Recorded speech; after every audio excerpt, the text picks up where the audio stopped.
Hello and welcome to the Tinker Cards video gallery. Today we're going to make a stained glass effect shaker card. And I'll be working with the birds and the blooms, which is a STAMPlorations stamp club set.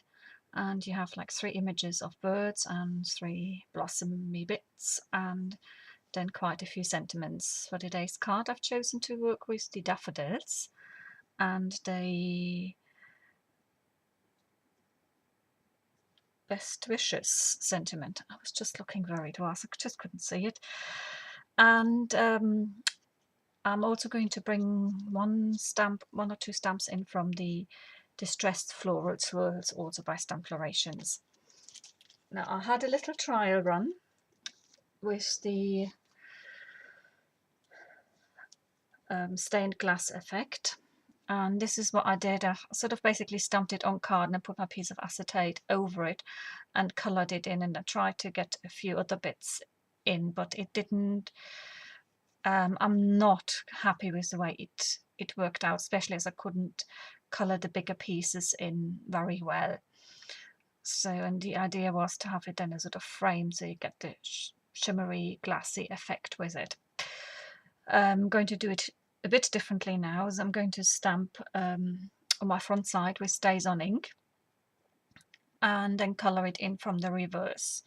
You can also do this with heat resistant acetate, which you can emboss, so you stamp on the front again and emboss it with whatever embossing powder you would like. I just using up some packaging, just simply because I couldn't find my heat resistant acetate. So we're just going to do it quite quickly, easily, and hopefully quite effectively. Now I got my Misty out, and simply because when it comes to stamping with StazOn, I sometimes don't get a very good impression, and with Misty I know if I butt it up in the corner and leave it buttered up in the same way, I can always go back and forth and keep on inking it up so that I eventually will end up with a really good impression. I'm not quite sure why this is, whether my StazOn ink pad is a bit old, but I remember having had problems with StazOn quite a while ago, and that's why I hardly ever tend to use it.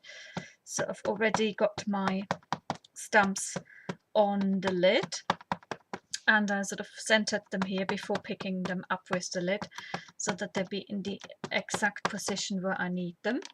So I'm just going to put my lid across and rub over it a little bit to see if it's stamped. Now I've got my little boomerang, and thanks to Kylie, and a little old coin. I got them just to hold the acetate in place.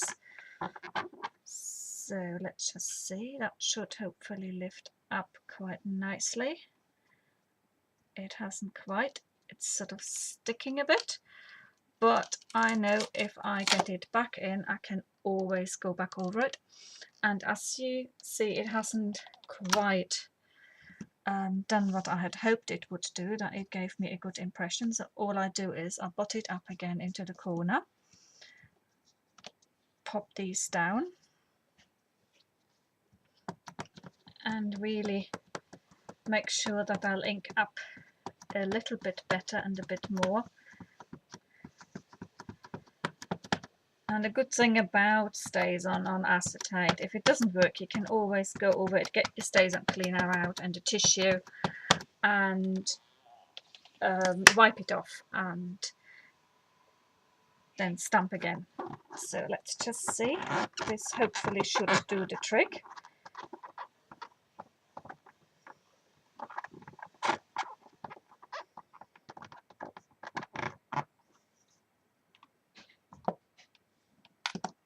And again it's got stuck to the thing, so I think I'll try it once more. As you can see, it's sort of getting stronger in colour, but at the same time actually still being in the same position, so you're over stamping exactly and accurately. So I'm just going to ink it up again. I just want to get the centers of the daffodils a little bit sharper in outline. before I go on.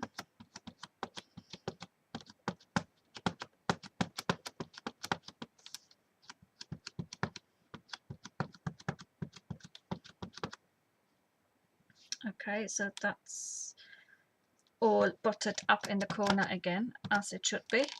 Normally with paper, your stamps don't stick to it that much, so my weights actually work perfectly well. This time round, it's just like, because the acetate can be quite clingy to the stamps, so it's just one of those, I suppose. And it does tend to lift up a bit. Right, so last but not least, and that should be it. Yep, I'll leave it out, and as you can see, it's been really got over stamping. It's very accurate. So I'll just move my stays on, close that one up, move it out of the way, and I'm also going to move my Misty out of the way. Just get my stamps off and close it up and pop it back into its corner. Right, so pop these to one side, and this is my acetate. So it's not quite as clear, the imprint, as I had hoped, but I think with my luck with stays on, that's probably the best that I'm getting. So let's just wave it for it to dry a little bit more. And then I'm getting my markers, and I'm using a combination of peel-off markers and just one permanent marker that I got from somewhere. I just found that they do colour a little bit better than using my tinge markers I tried out. So let's just start. If I just go in there with the yellow, so it won't react with the stays on because I'm colouring on the reverse side here. And all you do is you just follow it around.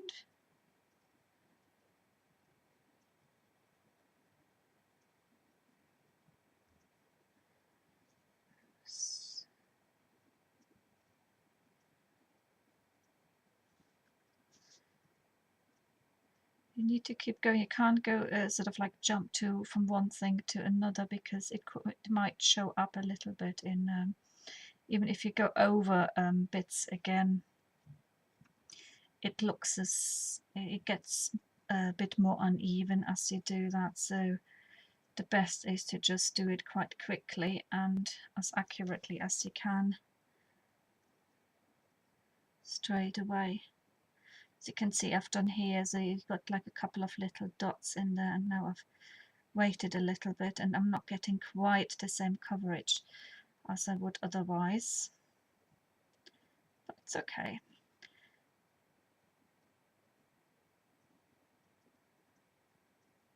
But I found that especially the yellow one from the peel of markers that I've had, and I've had these sitting in my cupboard for years really, that actually covers really well and quite nicely. So next I'm going to use just a permanent marker, because it's got a slightly different yellow, and I wanted to have two yellows, one a bit paler than the other. And I'm just going to colour my other daffodil in with that.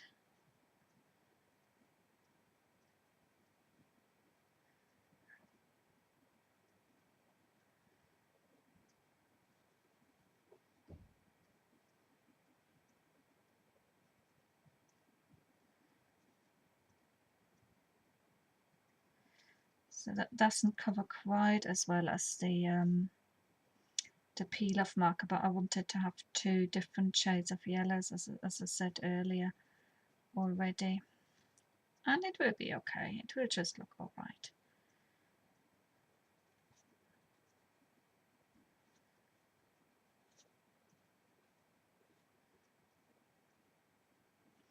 again, this marker's been sitting in my drawer for a while, so it could have dried up a little bit or something.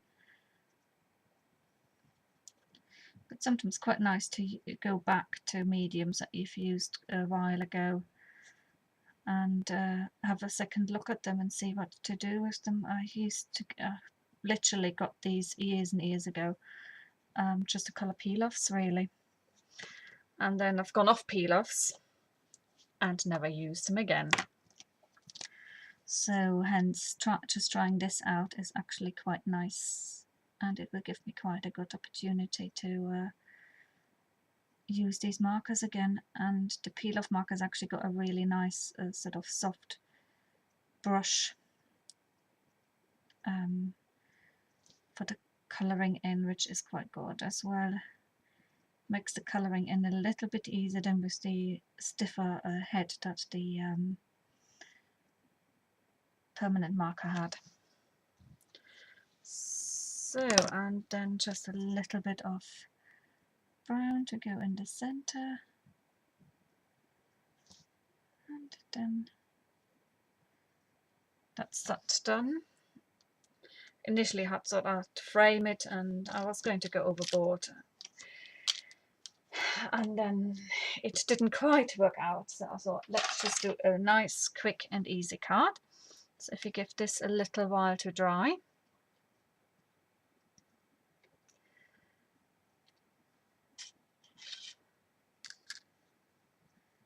so this can sit on here in the frame. So what I'm going to do next, I'm just going to pop some sticky tape on there.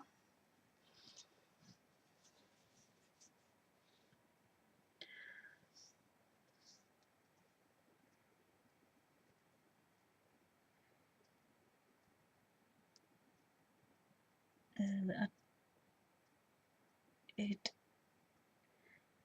is always a little tricky to work with relatively narrow strips of whatever you got. So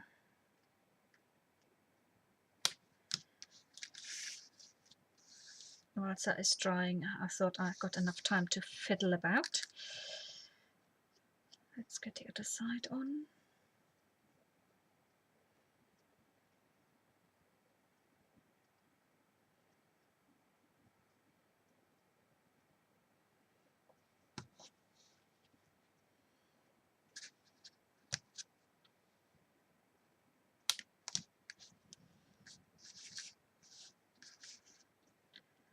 And then let's just get this in here.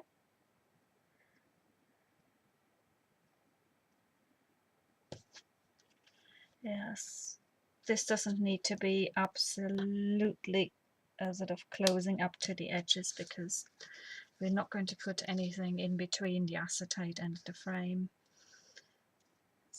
But I wanted to sit close on it as much as I can, so I want to get the as few gaps as possible. Right, so let's take these off.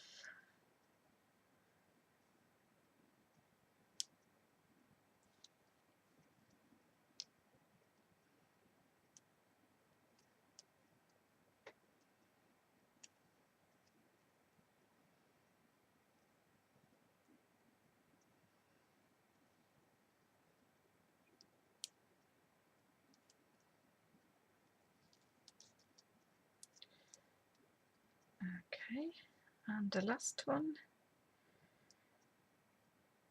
This is where I wished I had learned how to edit videos, and so I could just speed things up. But as I said, I think in the past, I'm pretty much with anything that I do, most things I'm just absolutely self-taught, and I really haven't had the time to look into how to speed and videos up, and also how to edit them. So please bear with me. This goes down.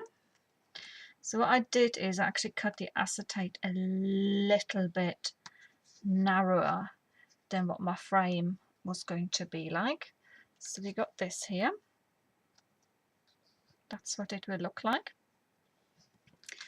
Just put these bits away from the tape, otherwise they cling to everything.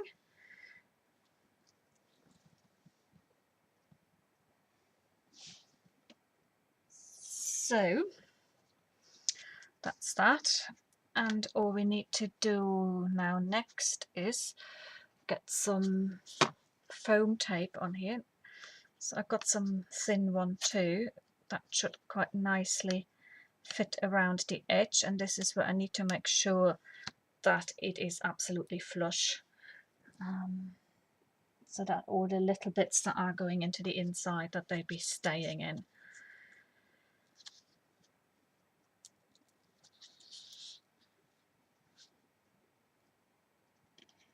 So this is going to be very much precision work because it's pretty much the width of the frame that I got. But I did check that before I started because I thought, oh, otherwise I would have needed to cut out loads of little thin bits and then line them up.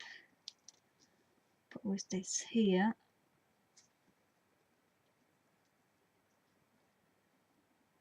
luckily I don't have to do that. I can just align it properly and then it should be okay.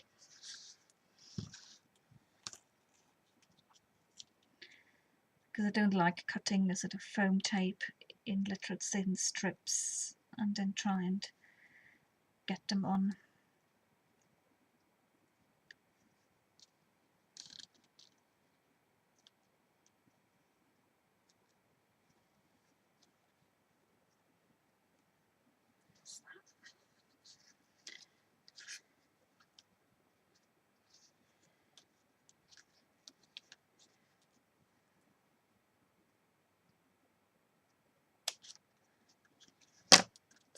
Now this is not very thick, so that's actually quite good, because I don't like any toppers standing too proud of cards, especially if I'm not putting tons and tons of layers on. It can actually look a little bit odd, I sometimes think. Oops. So now I need to be relatively accurate in my cutting. Yeah, that will do. So let's get that out of the way. So got these here. And then all I want to do is now get some sequins. And I've got some nice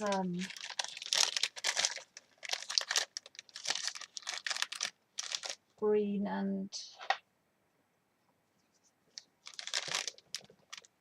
orange ones, but they're all mixed in, and they're different sizes. Whilst I quite like to use different sizes and not just stick with small ones, what I don't want to get in is the shaped ones that can be sort of little sort of ovals or whatever. They are the ones that I need to take out. That will be a bit too proud as well, that I can go straight back in there. This here probably will.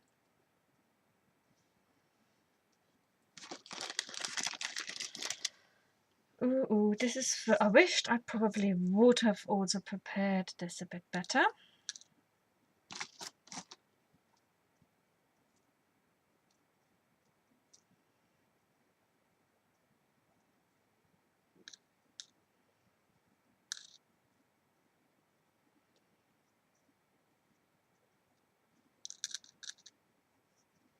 So the little square ones can go in, that's not a problem. They can actually look quite cute in there probably.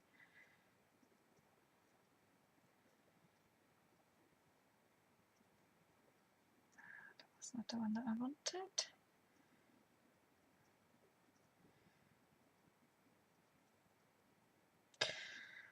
That's the thing about these sequins, they're always so sticky, they always stick to you as if they were glued on.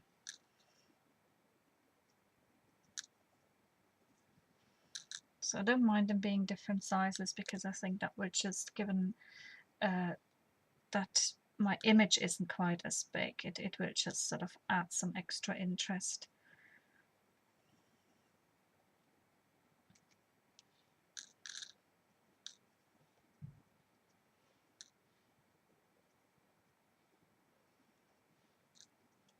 Okay, let's just get a few more out.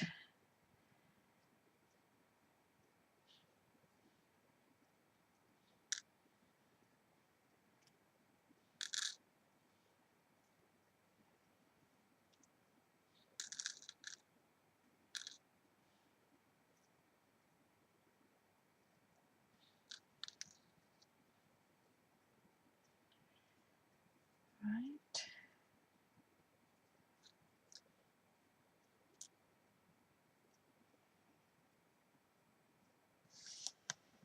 I think this is also, I might just add some little,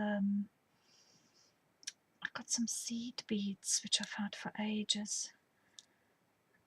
I might just get those out and add some in. That would probably be quite nice.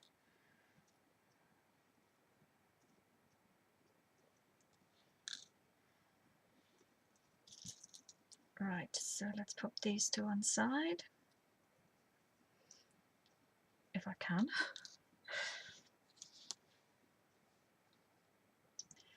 Right.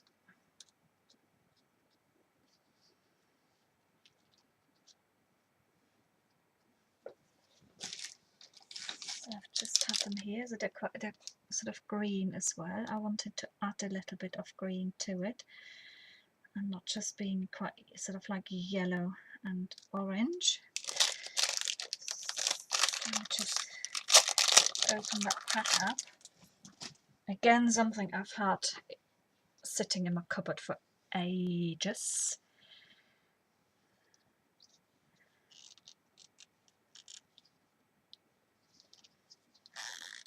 And it's never been opened, and hence I can't open the packaging now. Oh gosh, here we go. Sometimes I should just prepare a little bit better, but I didn't think of these when I started, and I hadn't intended using them, so well, there you go.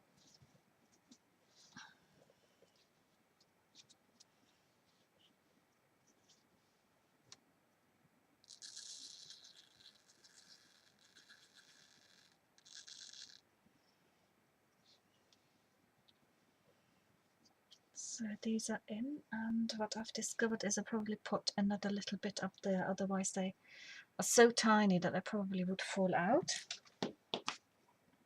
So we'll just get a little bit here to add in.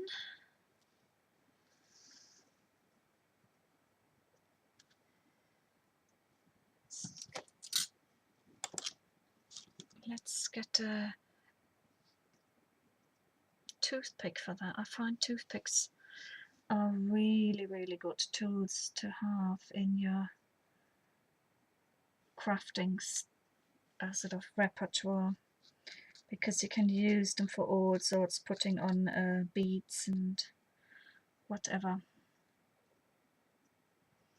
So now the moment of truth. That is when these little seedy bits are wanting to come out as well. Everything is static today. Oh God.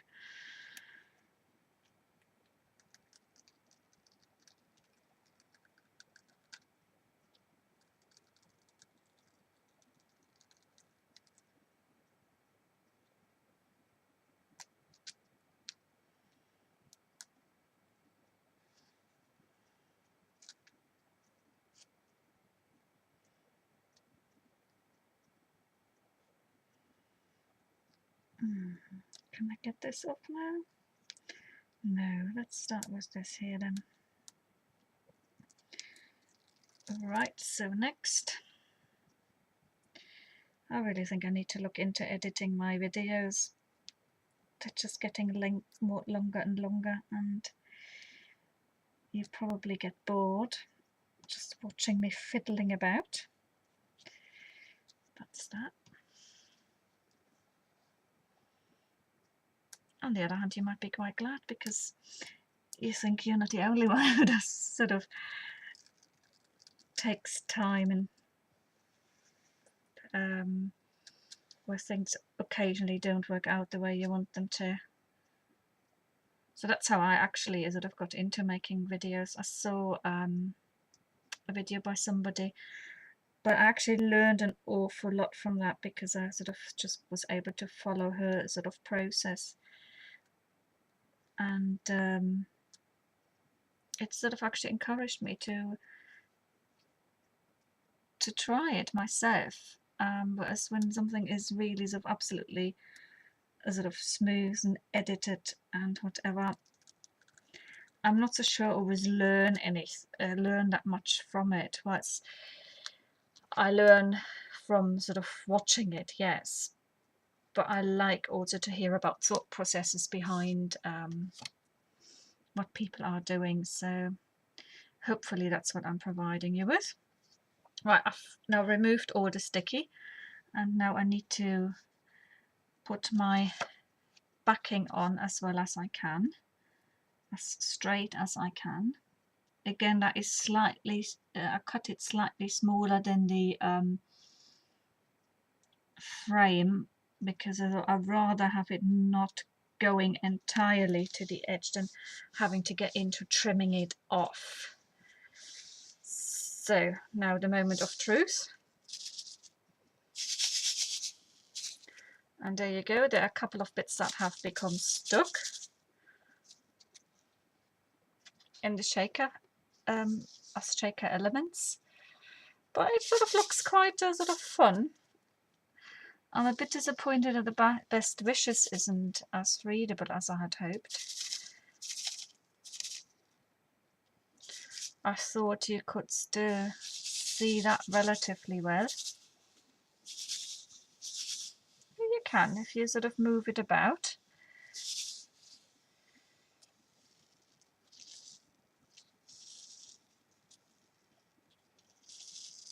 Maybe I should have actually added two lots of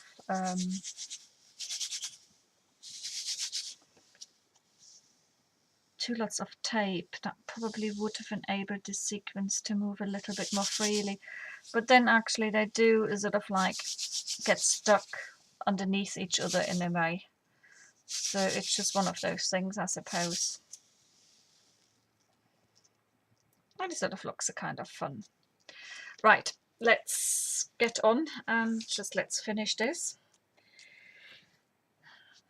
So I got my card, my base card here.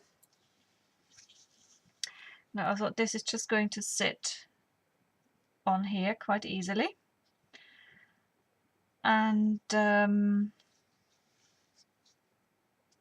the same time, before sticking it down, I thought I might just see what it would look like with a couple of swirls, just some up here and some down, and one up here and one down here. And I was going to stamp that in green as well, so let's just see which one would look best. I think that small one here, yeah, that small leafy one, because I literally just want to have like a little touch of it. I don't want that much, because then it would distract from the center. So let's just see. So how would that look? That could look okay, couldn't it? So just go for it.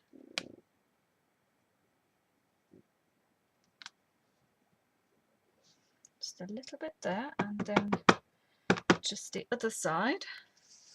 And can you see how it sort of changes the look of the card? and it sort of just creates a little bit more movement in it and brightens it up in a way. So I'm going to just lift that topper off before it sticks down, because I need to put some sticky on in the back and the reverse of that. And just a little bit again here, and that's all. So that's that, and all I have to do now is put some sticky on and then put my card together. Right, so I've just got my sticky, which I'm going to just run a couple of strips down either side. So you've got this little bit here which will just help as well. So just a couple of bits there, just quickly. I suppose I could have used glue as well, but I'm not quite sure. I think for some reason I'm going for double-sided tape here. Probably because wet glue sometimes can slightly buckle the card a bit, which I wanted to avoid with this here.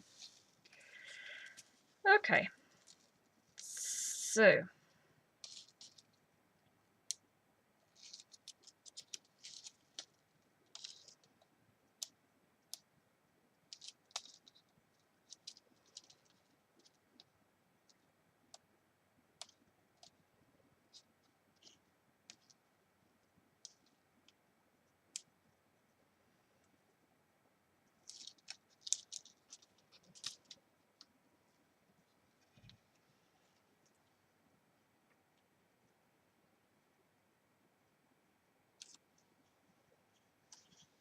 let's just see. I think that's sort of pretty much it. This is probably where I wished I had embossed my daffodils, because they would have been a bit more visible and the sentiment would have been a little bit more visible. But hey, that's for next time. Right, that's the card finished.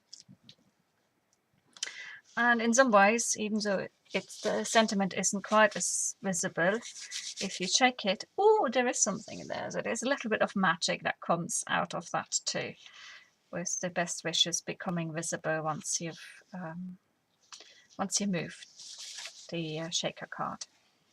And you got the nice shiny bit, and if you run your finger across it, you got like a little bit of texture from the stays on ink for the outline of your daffodils, and you can actually feel the same for the best wishes, and just take it from there, and you got like a really nice little shaker card. So thank you for watching, hope you enjoyed today, and I shall be back soon with another project for you. Thank you, bye.